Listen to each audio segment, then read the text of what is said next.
আমাদের ক্ষুধা পেলে সে তো আমরা বুঝতেই পারি, কিন্তু বনের পশুদের যে ক্ষুধা পাই তাই শিয়ালটিকে দেখলেই বোঝা যাচ্ছে। খাবারের খোঁজ করতে করতে শিয়াল সমস্ত জঙ্গল তন্ন তন্ন করে খুঁজে ফেললো, কিন্তু খাবারের একটি কণাও খুঁজে পেল না। হতাশ শিয়াল খুব ক্লান্ত হয়ে পড়লো, চারিদিকে ঘোরাফেরা করতে লাগলো।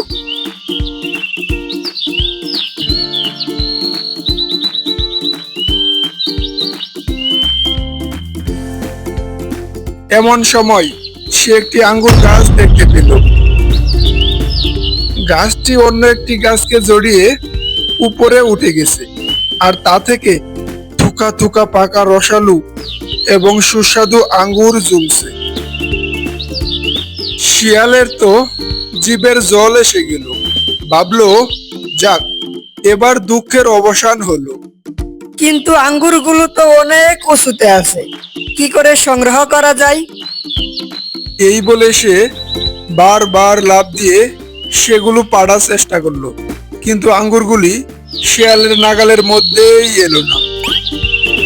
বহুবার চেষ্টার সত্ত্বেও সে বিফল হলো, আর নিরুৎসাহ হয়ে সে গাছের নিচে বসে পড়ল। তারপর হঠাৎ সে বলে উঠল, আমি বৃথাই সময় নষ্ট করলাম ওই ফলগুলো পাবার জন্য। আঙ্গুর ফল টক, আঙ্গুর ফল টক, আঙ্গুর ফল টক, আঙ্গুর ফল টক, আঙ্গুর ফল টক, আঙ্গুর ফল টক।